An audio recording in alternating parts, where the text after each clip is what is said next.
네, 일본 증시가 연이틀 급락하는 등 글로벌 금융시장이 크게 요동치고 있습니다. 또 SK텔레콤이 CJ헬로비전을 인수하겠다고 발표해 방송통신시장이 들썩이고 있습니다. 네, 주요 경제 뉴스를 전문가와 함께 자세히 분석해 보겠습니다.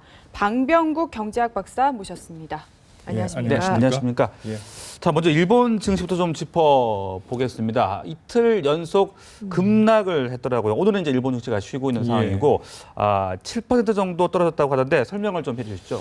예, 쉽게 말해서 일본 증시의 시총 규모가 한 5조 달러 정도 되는데 네. 7%라면 한 3,500억 달러 정도 됩니다. 네.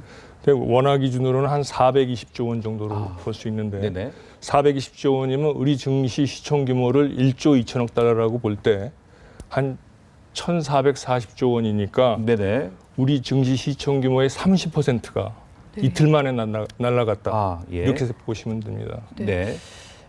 정말 큰 규모다 이런 생각이 네. 구체적으로 숫자를 들으니까 더 와닿는데 예.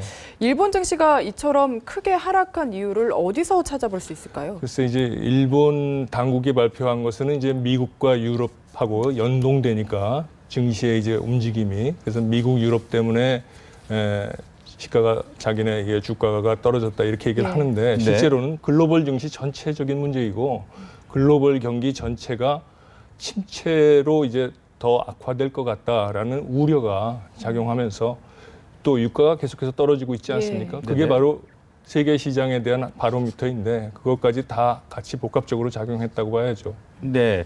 말씀하신 대로 그 유가 하락에 지금 세계 경제에 큰 영향을 주고 있지 않습니까? 네.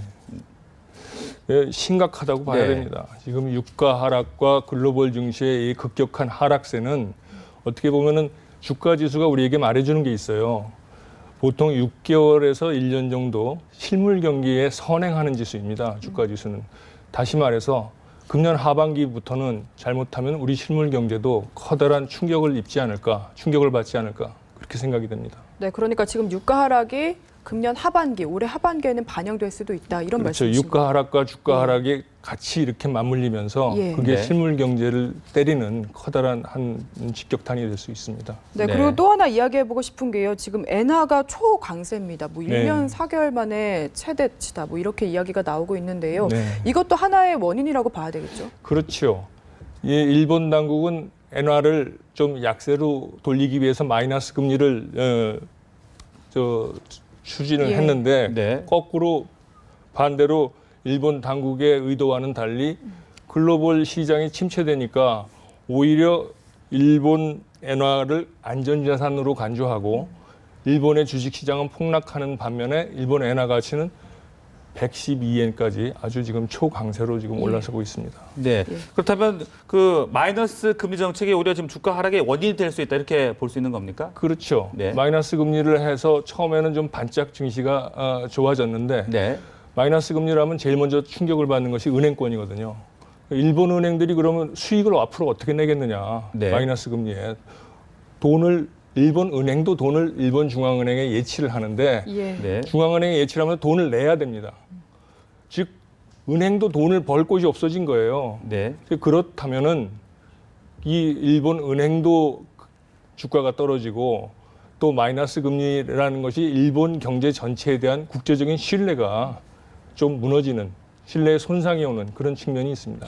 네, 그렇다면 앞으로 엔화 강세는 좀 더 지속될 것이다 이렇게 전망을 해봐야 예, 될까요? 그렇습니다. 앞으로는 지금 세계적으로 안전자산이라고 생각되는 것이 주식은 아니고 채권이고 또 이왕이면 좀 더 부자 나라의 안정적인 돈인데 네. 그 돈이라고 치면 지금 현재로서는 미국 달러와 일본 엔화 정도를 꼽을 수가 있겠습니다. 네, 정말 문제는 이런 글로벌 시장의 불안이 우리 증시에도 영향을 미친다는 게 아닐까 싶어요. 오늘 장 지금 어떻게 보고 계십니까? 그래서 오늘 한 1,860대로 해서 한 50포인트 정도 떨어지면서 네. 한 2% 후반 정도의 지금 급락세를 보이고 있는데 네. 아마 연초부터 우리가 떨어진 걸 다 합쳐봐야 2% 내외입니다. 그걸 오늘 하루 만에 떨어지는 그런 지금 추세를 보이는 것이니까 우리 시장에도 영향이 왔다고 봐야죠. 네. 우리 일반 국민으로서는 이러한 그 주식 시장의 하락을 실물 경기에 선행하는 그런 지표라고 생각을 하시고 단단히 준비를 하시는 것이 좋겠습니다. 네. 특히나 또 증권업종이나 은행업종이 지금 큰 약세를 보이고 있더라고요. 그렇죠. 네. 은행업종의 입장에서는 지금처럼 특히 증권업종의 경우도 그렇지만은 증권업종은 당연히 주식시장에 돈이 빠지니까 증권업종은 떨어지는 것이고 네네. 은행업종도 우리가 저금리를 헤어나기가 어렵겠구나 당분간은 그런 그것이 은행의 수익력에도 떨어질 뿐만 아니라 네. 또한 부실 채권의 증가 은행이 가지고 있는 채권이 부실화될 가능성이 높아진다 이렇게 보여지기 때문에 은행에 대한 네. 그 신뢰도 떨어진다고 또 봐야겠습니다. 미국의 기준금리 인상을 좀 늦출 수 있다는 것을 시사하는 것도 영향을 미쳤다고 볼 수 있겠군요. 미국의 기준금리 인상을 좀 늦춘 것은 어떻게 네. 보면 우리로서는 조금 다행이라고 볼 수 있어요. 네. 미국의 기준금리가 급하게 올라가면 아직 우리 경기는 일어나지 않았는데 네. 미국이 먼저 도망가 버리면 이거는 일종의 동조화가 깨지면서 우리한테 더 그만큼 리스크가 커지는 건데 미국이 기준금리를 올리는 것을 늦추는 네네. 이 잠깐 동안이라도 우리는 빨리 선제적으로 좀 대응을 하고 준비를 해야 되겠습니다. 네. 자, 그러면 좀 화제를 바꿔보겠습니다. SK텔레콤이 CJ헬로비전 인수하겠다 의사를 밝히면서 이게 지금 또 논란이 되고 있는데 먼저 이 CJ헬로비전이 어떤 회사인지 그리고 왜 SK텔레콤이 인수를 하려고 하는지 설명을 좀 해주시죠. 네, CJ헬로비전이라고 할 것 같으면 쉽게 말해서 케이블 TV 방송의 1위 업체입니다. 네. 가입자가 한 420만 명 정도 되고요. 점유율이 28.6%로 SK텔레콤 입장에서는 이동통신 시장의 지금 1위 업체인데 점유율이 한 50% 정도 됩니다. 그래서 CJ헬로비전을 인수해가지고 소위 말해서 방송시장에 진입해서 거기에 좀 시장 점유율을 좀 확대해 보겠다라는 그런 뜻이 있고 네. 또한 SK 측이 주장하듯이 글로벌 트렌드입니다. 지금 방송과 통신의 융합이 저희도 방송통신위원회를 세우고 또 미래창조과학부를 세운 것이 점점 더 스코프를 넓히는 범위 내에서 경쟁력을 강화하기 위한 그러한 그 조치라고 보여지기 때문에 이 SK텔레콤 입장에서는 CJ헬로비전을 인수해서 글로벌 경쟁력을 강화하고 또 방송시장의 진입을 더 확대하겠다. 그런 뜻으로 보여집니다. 네, 그런 기대도 있는 반면에 우려의 목소리도 나오고 있습니다. 네. 독과점이 강화될 것이다. 이런 지적에 대해서는 어떻게 생각하시나요? 예, 그렇습니다. 기본적으로 독과점에 대해서 봤을 적에 SK텔레콤이 이동통신 시장에서 50%의 선두주자예요. 그 다음에 KT가 한 30%, LG U+가 한 20% 됩니다. SK텔레콤이 이통시장에서만 50%냐? 새로 방송시장에 진입하면 현재 한 30%가 될까 말까 한데 이것이 더 올라가지 않겠느냐. 현재 1위는 KT입니다. 방송시장의 1위는. KT나 LG U+ 입장에서는 상당히 우려되는 것이죠. 네. 네, 그런데 또 SK텔레콤 측에서는 그래도 이용자의 편익이 증대될 것이다. 사용자 입장에서는 득이 될 것이다. 이런 주장들을 내놓고 있거든요. 이게 설득력이 있다고 봐야 됩니까? 일단 합이 달려 있죠. SK텔레콤이 어떻게 움직이느냐에 따라 달려 있는데 네. 무엇보다도 가격을 낮추고 결합 상품의 가격을 낮추고 또 유료 방송, 인터넷, 집전화, 무슨 이동통신 이런 것의 그 품질을 높이고 이렇게 해주면 소비자 입장에서는 소비자 후생이 증가한다고 봐야죠. 네. 그런데 그 세계 3대 시정평가사인 이 피치가 또 이것에 대해서 우려의 목소리를 냈습니다. 다른 국가들도 이런 것들을 좀 융합을 막고 있다. 이제 이런 입장을 내놨는데 이건 어떻게 이해를 해야 되는 겁니까? 피치가 얘기한 것도 이제 일부는 맞고 좀 네. 일부는 좀 아닌 것도 있는데요. 피치도 인수의 주된 목적이 국내 시장에서 점유율을 확대하려고 네가 인수했지 글로벌 경쟁력을 제고한다고 하는 것은 좀 맞지 않지 않느냐 이렇게 네. 얘기를 했습니다.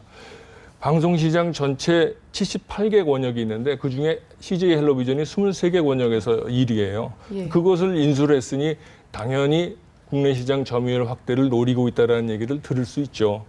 그렇지만 당장 해외 사업을 SK 브로드밴드나 SK텔레콤이 안 한다고 해서 글로벌 경쟁력이 제고될 여지가 전혀 없다. 또 이렇게 네. 말할 수는 없죠. 그러니까 네. 일부는 맞고 일부는 좀 틀리다. 그래서 또 이 경우 어떤 특징이 있냐면은 SK텔레콤이 이 CJ헬로비전을 인수한 것은 기본적으로 동종 업종 내 결합이 아니라 이종 업체 간 결합이라서 시너지 효과가 있다. 네. 이건 인정해 줘야 됩니다. 네. 아까 앞서서도 방송과 통신의 융합이 어떤 트렌드고 시장을 선점해 나가기 위한 조건이다 이렇게 말씀을 해주셨는데 통신업계에서는 의외로 또 약간 부정적이고요. 방송업계에서는 긍정적으로 보고 있다 이렇게 입장이 엇갈리고 있거든요. 이건 왜 그런 건가요? 예, 통신업계는 지금 말씀드렸듯이 KT나 LG U+ 입장에서는 1위인 SK텔레콤이 방송시장까지 진출해서 자기들 입지를 위태롭게 하니까 통신업계에서는 반발하는 것이고요. 케이블 TV 업계에서는 아니 케이블 TV가 지금 갈 곳이 없어요. 별로 지금 수익이 낼 데도 없고 결국엔 홈쇼핑 수수료를 받는 것 외에는 크게 돈을 벌지도 못하는 곳인데 네. 칸막이 돼 있어서 더 뭐 늘리거나 할 수도 없고 이걸 구조조정도 필요하고 또 미래를 위한 투자도 필요한데 자기네는 지금 영세한 입장에서 움직일 수도 없는데 새로운 사업자, 대형 사업자가 나타나서 투자를 늘리고 네. 방송시장을 좀 더 발전시키는 데 이바지하겠다고 하니까 환영을 하는 것이죠. 네. 자, 이렇게 찬반 논란이 불거지고 있는 거 아니고 과연 합병이 이루어질 수 있을지 앞으로 사태 어떻게 좀 전망을 하고 계십니까? 이걸 기본적으로 사업체와 사업체가 왜 이런 딜을 했는지, SK와 CJ 헬로비전이 왜 이런 딜을 했는지를 생각해 봐야 됩니다. CJ 측은 더 이상 성장하기 어려운 케이블 TV 부분을 팔고 CJ E&M을 통해서 콘텐츠에다 집중하겠다는 선택과 집중의 전략을 택한 것이고요. 예. SK 측은 글로벌 시장의 방송통신 융합 추세에 맞춰서 소위 결합 경쟁력을 제고하면서 시너지 효과도 노리는 거죠. 방송시장에 진출해서. 즉 양측이 윈윈하고 산업의 효율성이 제고되는 측면이 있는데 이걸 봤을 적에 미래창조과학부가 무조건 못하게 한다. 이거는 좀 아니지 않겠느냐. 하지만 경쟁업체들이 지적한 것처럼 대형 사업자가 등장하게 돼서 경쟁이 제한되는 부분도 좀 우리가 감안해야 되지 않겠느냐. 네. 그렇다면 현재 시점에서는 한 조건부 승인 정도가 어떻겠나 이렇게 생각을 합니다. 예를 들자면 미국의 AT&T가 위성 TV 업체인 디렉TV를 인수했을 적에도 조건부 승인을 내주었는데 네. 그 조건부가 뭐냐면은 저소득층 가구에 광 케이블 깔아주고 학교나 도서관에 대용량 인터넷을 연결시켜 주었어요. 그때 조건부 승인의 이유도 시장 경쟁이 제한될 우려가 있다라는 거였습니다. 굉장히 유사하죠. 네. 그러니까 뭔가 적절한 균형을 맞추는 정부의 선택이 필요하다 이런 그렇죠. 말씀이시네요. 네. 네, 지금까지 방병국 경제학 박사와 함께했습니다. 말씀 감사합니다. 고맙습니다. 고맙습니다.